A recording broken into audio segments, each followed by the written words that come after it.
NATO foreign ministers marked the 75th anniversary of the alliance's foundation Thursday, but the birthday celebrations were muted. Despite NATO support for Ukraine, Russia continues to make battlefield gains and continues to rain down missiles and drones on Ukraine's cities.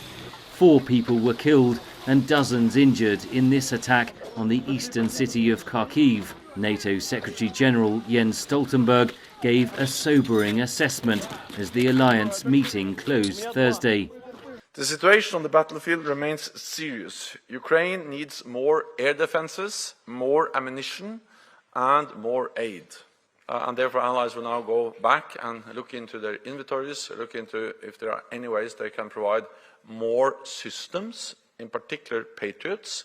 Ukraine's Foreign Minister Dmytro Kuleba appealed to NATO allies to give that aid and made a specific request for American-made Patriot air defense missiles.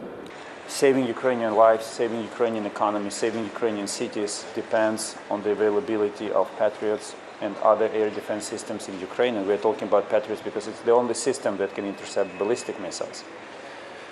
And only in March, Ukraine was hit with 94 ballistic missiles.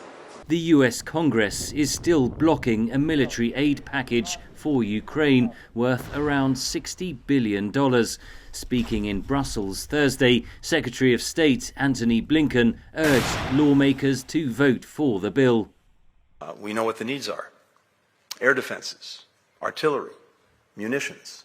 So I believe, based on what I heard today, that everyone, including the United States, is going to double back and, as necessary, double down on finding the resources that Ukraine continues to need.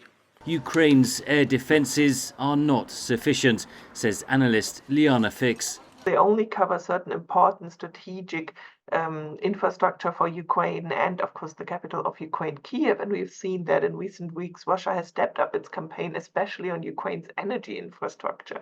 And that is where Ukraine needs additional protection, where it needs those Patriots. NATO's Secretary-General has proposed a $107 billion 5-year NATO fund to provide military support for Ukraine and hopes to reach agreement at July's annual NATO summit in Washington. But there was no concrete agreement at this week's meeting in Brussels.